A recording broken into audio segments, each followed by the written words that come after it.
Hey guys, the previous speakers just finished, and so here we go. A couple weeks ago, I got back from Paris Blockchain Week, and it's really an amazing event. I say that it was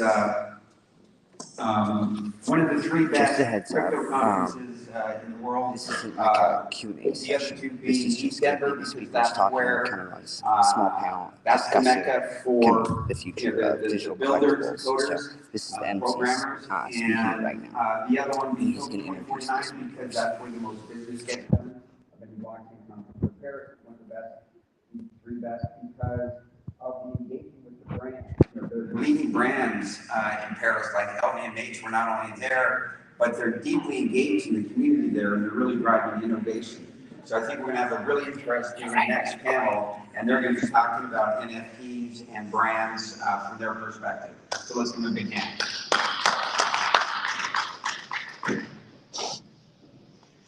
Thank you, Lou. I was told to just talk, and it works.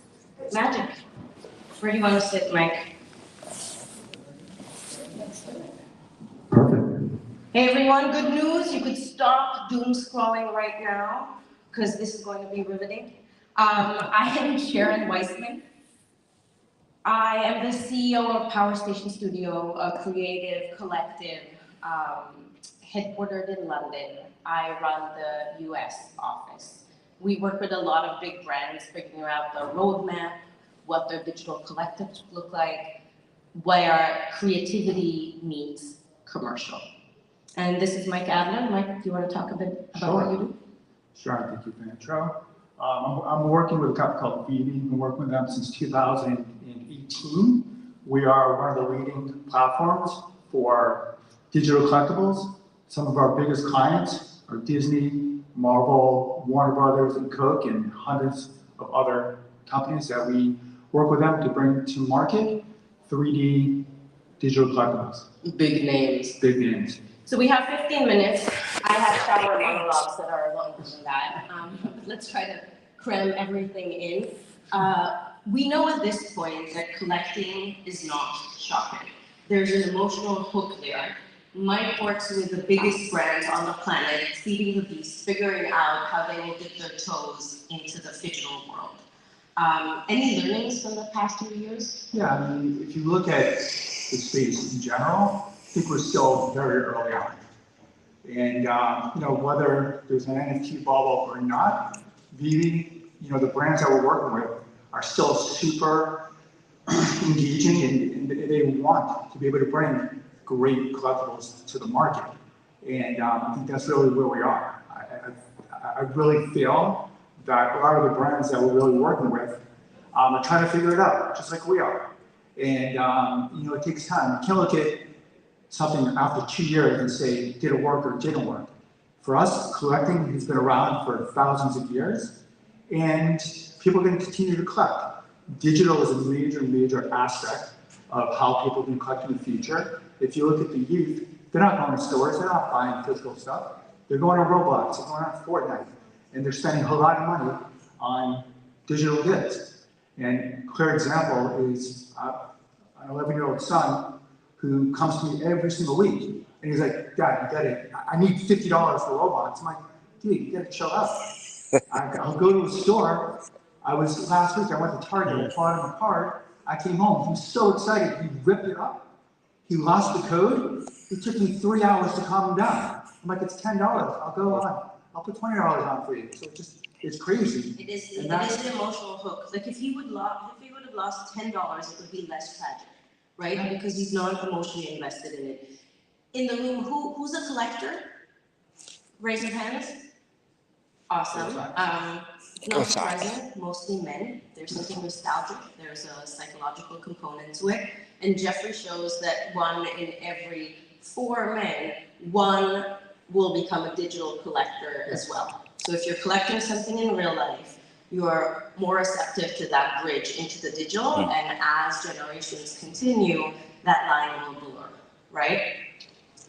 Yeah, I mean, if you're in your 30s or 40s, you're not really going to stores and buying stuff like you used to, so the digital element gives collectors or this a new way to be able to go out and start collecting, and it just makes it's easier. I definitely just see that the adoption is going to take over. I mean, it's going to happen over the next 3, 4, 5 years, and I see it's going to be a big part of the future for sure. So I know both of us are under so many NDAs that the big brands will make us ugly cry in the shower later. But what can you spill the beans about? Can you tell us about success stories?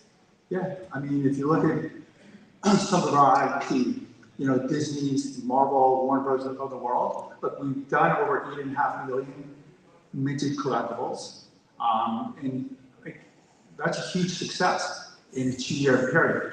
I think brands really want to come up with great product, and it's all about engaging with your audience. That's what it's all about. Like you want to be able to give them something that they're proud of, that they want to share on social, and it's really, really captivating to see when somebody buys something and they put it up and they do a video of it and there's 30,000 views. I mean, there's nothing better for us, but for brands, that's what it's all about. It is that engagement story, which is great. But on the flip side, Sharon, I mean, you're working with a lot of brands, and brands are coming to you really to ask you, what do we do? I mean, it's nerve-wracking to be able to jump into the deep end. How do you advise some of your brands, for their... A lot of our brands are looking for shortcuts or ways to kind of dip their toes in the pool without getting wet.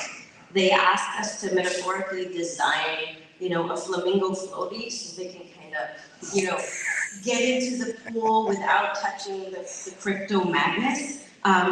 And we get that. We completely understand the risk. We understand that we are in times of transition. Like you said, that ratio of physical versus virtual or digital will change.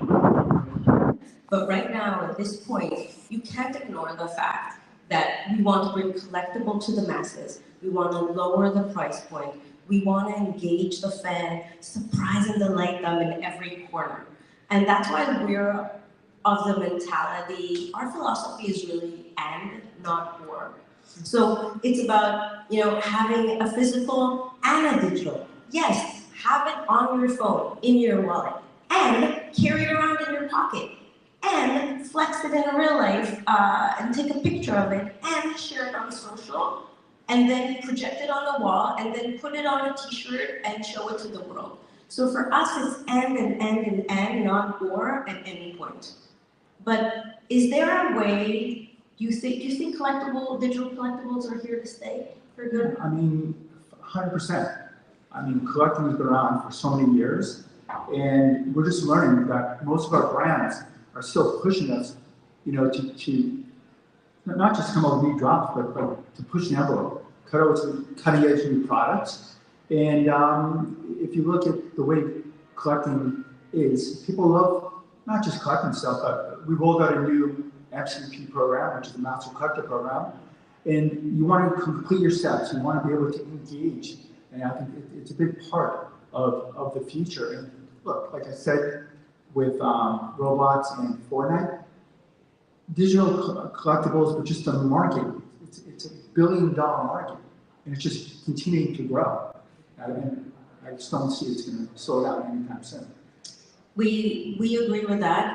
Don't hit me, Mike. I'll shout out Quid, who's doing a great job figuring out the utility of the collectible as well. So let's talk about that. The first collectible was an NFT, was a digital format. Same as we listen to MP3. I am old enough to say I collect MP3s. Now we still listen to music, yet I don't tell you, oh my God, like I got the best MP3. Like let's, it's mine. I think the formatting will go away. We'll stop talking about, NFTs. Took me forever to learn to say fungible.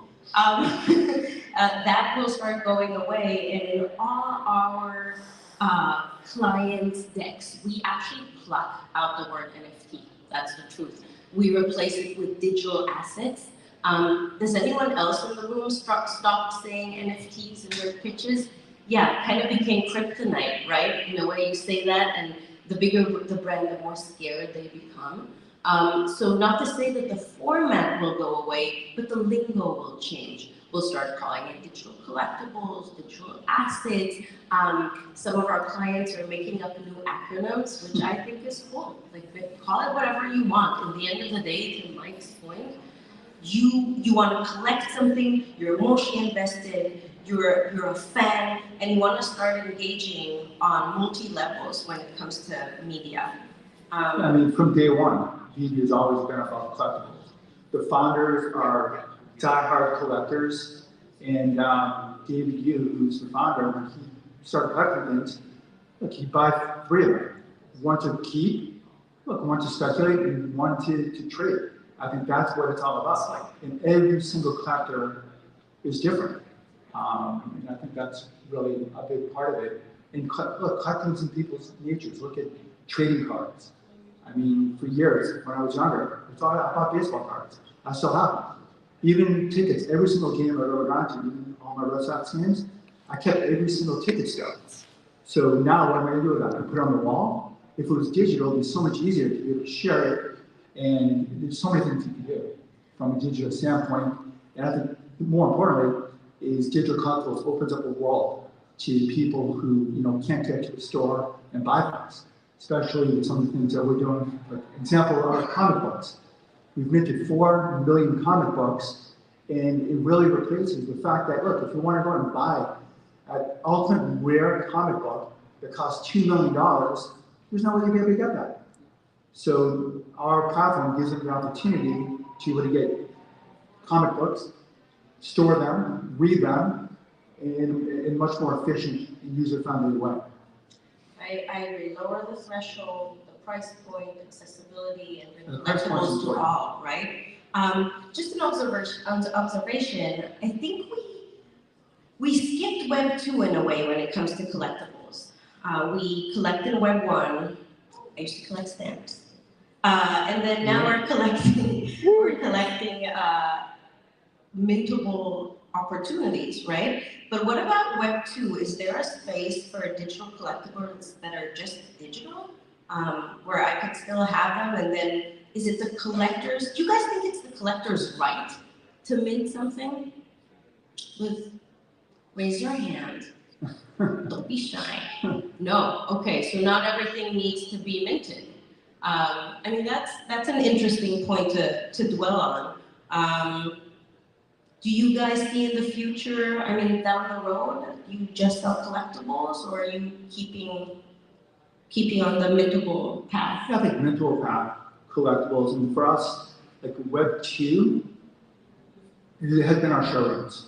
And that's about the interactivity, engagement. Once you own a collectible, you want to do something with it. So for us, our next iteration, which is our VeVeverse, is what we're rolling out. It's not a metaverse. It's really an extension of our showroom. People want to be able to interact.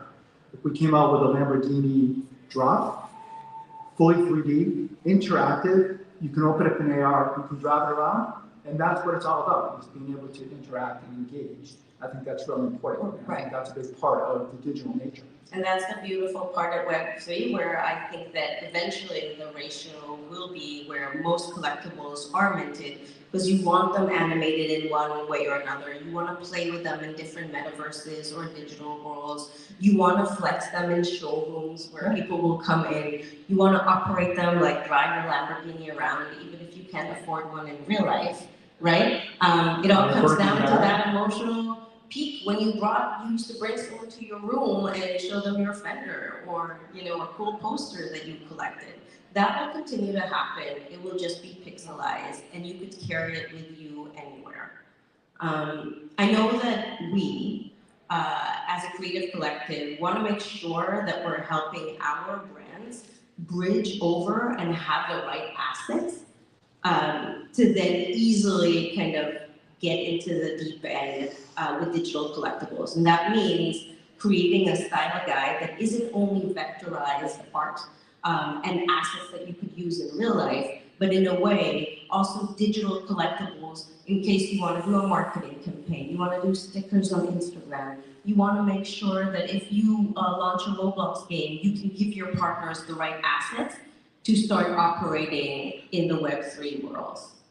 Mike, do you think in the future a physical component will be a must? I do. I think the optionality of having physical and digital will give the users or the buyers an option to be able to, buy a companion. But I do think most physical goods will have a digital companion. I mean, in luxury goods for ticketing, I think that's going to be crucial for the future. Yeah, I definitely think it will. Especially for this generation right now that has purchasing power, I think that's super important. There's something about, this is the generation that still likes to hold a book or a magazine. They want a t-shirt. They want that inside baseball moment where you cross someone and you see their play to earn t-shirt and you go, I know you know, right? Like we have this inside baseball moment, this fandom click where we're excited that someone's into something. Has it been 15 minutes? Yes, there's a clock there that winds down. It's kind of fun when you're having a great time, doesn't it? Okay, thank you everyone. Mike, anything we missed? No, I think. Okay, let's go to the end. Woo! Okay, people, I hope you enjoyed that. There's about 50 people in the room, and to give you context, when Ferguson speaking from Let's, there's about 150. There's a lot of different breakout rooms with a lot of different topics, and so you're not going to get any room with a substantial amount of people. And again, this is kind of the bear market, and I talked about this in another video where you just don't get, the number of people here compared to last year is significantly reduced. But anyways, I hope you guys enjoyed. Please like and subscribe. If you liked it, I'm going to go talk to Mike Adler.